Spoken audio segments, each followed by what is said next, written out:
दो बूढ़े माता पिता, गांव की एक छोटी सी किराने की दुकान, दिन भर ग्राहकों का इंतजार करती आंखें, दो वक्त की रोटी के लिए संघर्ष। लेकिन उनकी एक छोटी सी नेक दिली ने उनकी पूरी जिंदगी बदल दी। कर्नाटक के एक सुंदर गांव रामापुर में बस स्टैंड के पास एक छोटी सी किराने की दुकान थी। उस दुकान को चलाते थे रामन्ना और उनकी पत्नी लक्ष्मी अम्मा। दोनों की उम्र लगभग 70 वर्ष थी। एक समय था जब उनकी दुकान पूरे गांव में सबसे अच्छी चलती थी। लेकिन समय बदल गया। गांव में एक बड़ा सुपरमार्केट खुल गया। धीरे धीरे उनकी दुकान पर ग्राहक आना कम हो गए। अब कभी कभी पूरा दिन बीत जाता, फिर भी कोई सामान खरीदने नहीं आता। सुबह का समय, लक्ष्मी अम्मा दुकान के सामने पानी छिड़क कर रंगोली बनाती हैं। रामन्ना धीरे धीरे दुकान का शटर खोलते हैं। लक्ष्मी अम्मा: भगवान, आज तो हमारी दुकान में अच्छी बिक्री हो जाए। रामन्ना: हिम्मत मत हारो लक्ष्मी, भगवान देर करता है लेकिन अंधेर नहीं। दोनों मुस्कुरा देते हैं। चेहरे पर थकान थी, लेकिन दिल में उम्मीद अभी भी जिंदा थी। 60 देर बाद एक छोटा स्कूल का लड़का दुकान पर आता है। लड़का: दादाजी, 5 रुपए वाला बिस्किट है? रामन्ना मुस्कुराकर बिस्किट निकालते हैं, लेकिन लड़के के पास केवल 4 रुपए होते हैं। लड़का: 1 रुपया कल दे दूंगा। रामन्ना: कोई बात नहीं बेटा, मन लगाकर पढ़ाई करना। लड़का खुशी खुशी चला जाता है। लक्ष्मी अम्मा मुस्कुराते हुए कहती हैं, लक्ष्मी अम्मा, हमारे पास खुद पैसे नहीं हैं, फिर भी तुम उधार दे देते हो। रामन्ना: बच्चों के चेहरे की मुस्कान ही सबसे बड़ा लाभ है। दोपहर हो जाती है। दुकान पूरी तरह खाली है। लक्ष्मी अम्मा पुराने फोटो एल्बम को देख रही होती हैं। उसमें उनके बेटे सुरेश की तस्वीर होती है। जब सुरेश शहर गया था, शुरुआत में वो रोज फोन करता था, फिर हफ्ते में एक बार, फिर महीने में एक बार, और अब कई साल बीत गए थे। तभी गांव का साहूकार शिवैया दुकान पर आता है। शिवैया: रामनन्ना, 3 महीने का कर्ज अभी तक नहीं चुकाया। रामन्ना: थोड़ा और समय दे दो। शिवैया: अगर अगले हफ्ते तक पैसे नहीं मिले तो यह दुकान मेरी होगी। यह कहकर वह चला जाता है। लक्ष्मी अम्मा चुपचाप रोने लगती हैं। लक्ष्मी अम्मा: क्या हमारी पूरी जिंदगी की कमाई यूं ही चली जाएगी?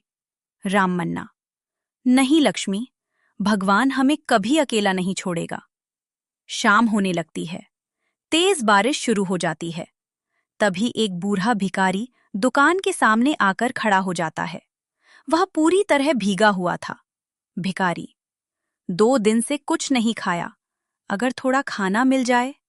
रामन्ना और लक्ष्मी अम्मा एक दूसरे की ओर देखते हैं। उनके पास केवल रात का आखिरी बचा हुआ खाना था। लक्ष्मी अम्मा वही खाना गरम करके उस बूढ़े को परोस देती हैं। लक्ष्मी अम्मा: पहले आप खाना खाइए। भिखारी की आंखें भर आती हैं। भिखारी: भगवान आपकी इस दया का फल जरूर देगा। वह आशीर्वाद देकर वहां से चला जाता है। उस रात रामन्ना और लक्ष्मी अम्मा केवल पानी पीकर सो जाते हैं, लेकिन उन्हें नहीं पता था कि वह बूढ़ा कोई साधारण भिखारी नहीं था। उसका आना उनकी जिंदगी बदलने की शुरुआत थी। अगली सुबह रामनन्ना और लक्ष्मी मम्मा हमेशा की तरह अपनी छोटी सी दुकान खोलते हैं, लेकिन आज कुछ अलग था। दुकान में आती है महिला: रामनन्ना जी, सुना है आपकी दुकान का सामान बहुत अच्छा होता है, 5 किलो चावल दे दीजिए। तभी एक किसान अंदर आता है। किसान: मुझे तेल, चीनी और चाय पत्ती भी चाहिए। कुछ ही देर में दुकान ग्राहकों से भर जाती है। कई महीनों बाद पहली बार दुकान की सारी अलमारियां खाली होने लगी। लक्ष्मी मम्मा: इतने सालों बाद आज हमारी दुकान फिर से पहले जैसी लग रही है। रामनन्ना की आंखों में खुशी के आंसू आ जाते हैं। उसी समय एक बड़ी कार दुकान के सामने आकर रुकती है। उसमें से एक सम्मानित बुजुर्ग व्यक्ति उतरते हैं। वह मुस्कुराते हुए रामनन्ना के पास आते हैं। बुजुर्ग: रामनन्ना जी, क्या आपने मुझे पहचाना? रामनन्ना: नहीं साहब, माफ कीजिए। वह बुजुर्ग मुस्कुराते हैं। बुजुर्ग: कल रात बारिश में मैं ही आपके दरवाजे पर भूखा आया था। राम नन्ना और लक्ष्मी मम्मा हैरान रह जाते हैं। लक्ष्मी मम्मा, क्या आप वही बुजुर्ग हैं? बुजुर्ग, हाँ। उस बुजुर्ग का नाम राघवेंद्र था। वह देश की एक बड़ी खाद्य कंपनी के मालिक थे। राघवेंद्र, मैं समय समय पर साधारण इंसान बनकर गांवों में घूमता हूं। राघवेंद्र, मैं देखना चाहता हूं कि लोग बिना किसी स्वार्थ के दूसरों की मदद करते हैं या नहीं। रामनन्ना और लक्ष्मी मम्मा ध्यान से सुनते हैं। राघवेंद्र, कल आपके पास खुद खाने के लिए कुछ नहीं था। राघवेंद्र, फिर भी आपने अपना आखिरी भोजन मुझे दे दिया। लक्ष्मी मम्मा की आंखें भर आती हैं। लक्ष्मी मम्मा, भूखे इंसान को खाना खिलाना हमारा फर्ज है। राघवेंद्र सम्मान से सिर झुकाते हैं। राघवेंद्र, इसीलिए भगवान ने मुझे आज यहां भेजा है। राघवेंद्र अपने बैग से एक फाइल निकालते हैं। राघवेंद्र, आज से आपकी दुकान हमारी कंपनी का आधिकारिक ग्रामीण वितरण केंद्र होगी। राममन्ना आश्चर्य से उनकी ओर देखते हैं। राममन्ना, हमारी छोटी सी दुकान? राघवेंद्र, हाँ। राघवेंद्र, अब हमारी कंपनी का सामान सबसे पहले आपकी दुकान पर आएगा।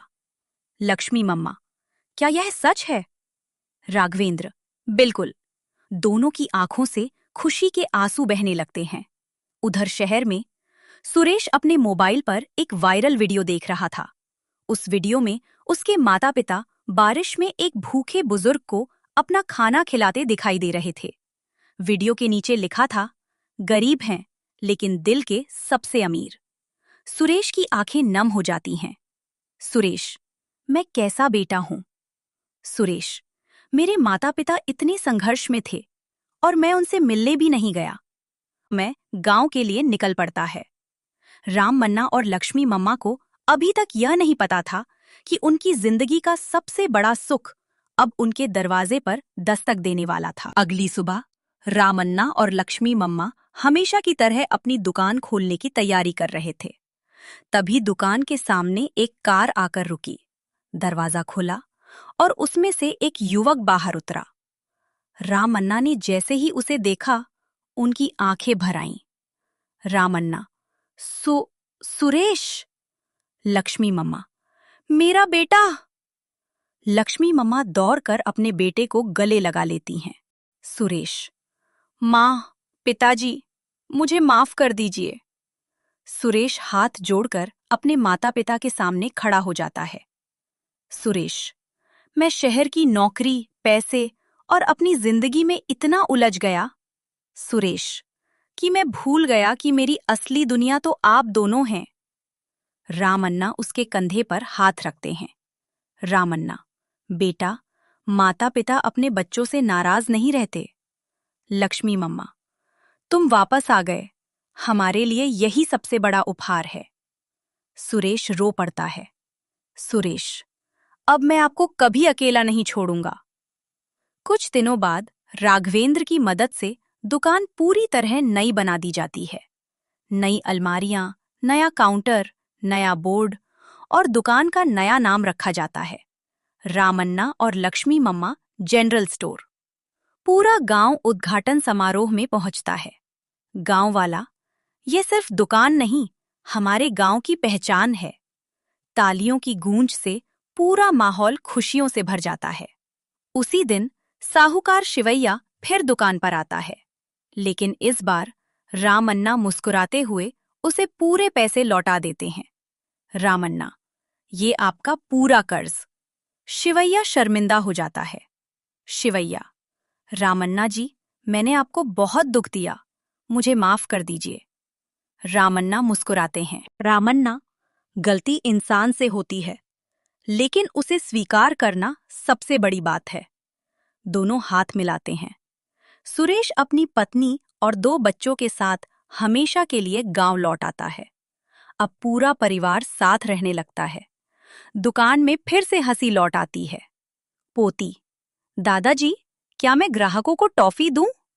रामन्ना, हाँ बेटा, मुस्कुराकर देना। लक्ष्मी मम्मा यह सब देखकर भगवान का धन्यवाद करती हैं।